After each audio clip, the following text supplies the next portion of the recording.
We have heard that masturbating is something completely normal. But to what extent, how many times a day can you do it without being considered addicted? What if you can't stop? Let's answer these questions and why you should stop today with this act that seems normal but hides a trap for your life before we begin. I would like to apologize for the exaggerated cover, but I needed to draw your attention to this 21st century issue that weakens and harms all our young people and adults, leaving us without willpower in this video. You will understand what happens to our brain scientifically and philosophically, and what Stoicism has to teach us about this. Vice, also remember, subscribe to our channel and activate the bell so you don't miss anything. Now let's begin. Current medicine is quite clear in stating that masturbation is completely normal, not only in humans but also evidenced in dogs and other mammals. But this view of normal masturbation was not always so. In the past, masturbating was thought to be immoral, especially in men, because unproductive seed production prevented people from reproducing. In the case of women, it was believed that masturbation could distance them from men by finding pleasure on their own, and without assistance to this moral burden was added the physical burden, stating that masturbation caused diseases, so it was not advisable to practice it at all. But let's return to the present. What do we know about masturbation, especially for men suffering from insomnia? What is known is that it induces sleep. The French Institute of Health and Medical Research concluded that the male brain deactivates sexual desire after orgasm. The cerebral cortex, the area responsible for conscious thought, goes to rest once the man reaches climax. This, in addition to nullifying the desire to continue having sexual relations, facilitates sleep. Therefore, many men fall asleep after sexual activity. But what is the problem? So what is wrong? Well, hidden in one of its benefits is a trap, and if you frequent this channel, you will see what I'm talking about. Masturbation releases dopamine in your brain. This hormone is responsible for making us feel better, providing calm relief from stress reduction and a sense of reward. This is caused by dopamine and is so pleasurable that some people become addicted. The Diagnostic and Statistical Manual of Mental Disorders. Incorporated hypersexuality disorder. This classifies excessive masturbation under the category of obsessive-compulsive disorder, another vice that leads to mental and also familial destruction. In many cases, you won't be able to control yourself, and you become a slave to yourself, a victim of lack of control, thus seeking relationships with prostitutes, sex with multiple people. And as we saw in a previous video, excessive consumption of pornography.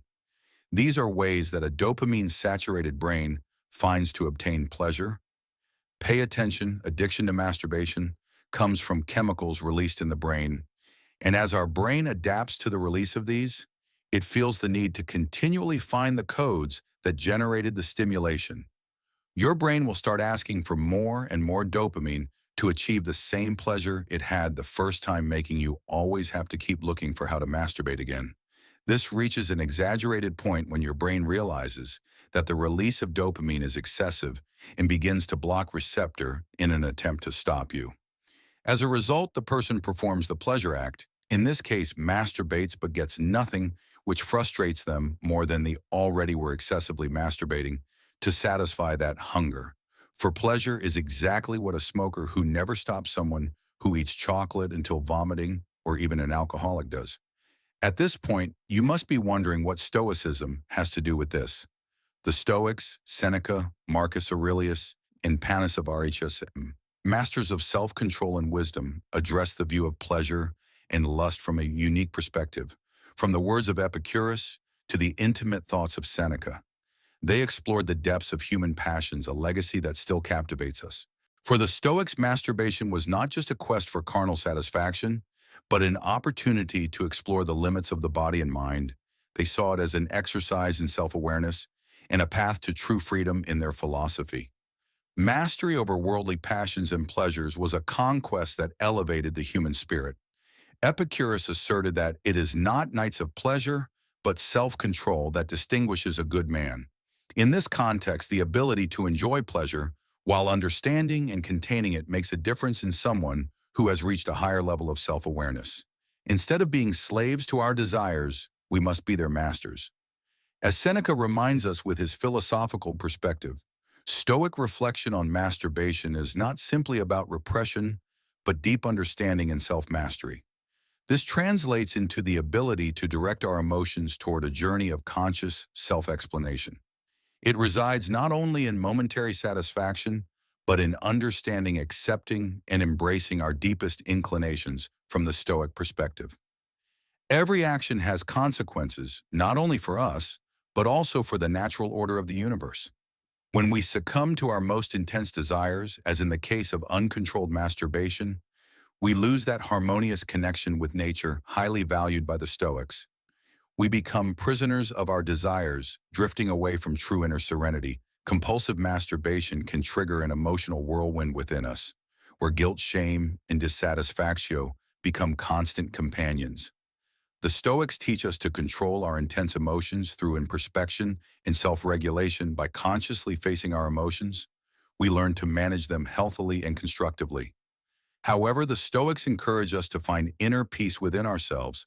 True satisfaction lies in our self-mastery and our ability to find joy in what is simple and virtuous. Allow me share a personal, inspirational story. I know someone who used to struggle with compulsive masturbation, seeking momentary refuge and pleasure, but facing an emotional storm after each act, immersing themselves in Stoic teachings and practicing self-control and self-regulation. This person underwent a profound transformation. They learned to confront their desires and emotions, consciously finding true joy in self-control.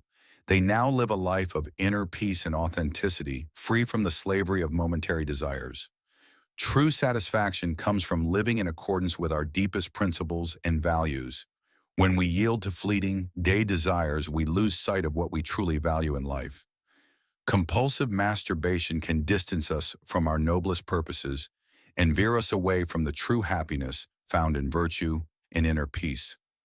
By practicing meditation and mindfulness, we can promote the mental serenity needed to resist temptations and face our emotions healthily.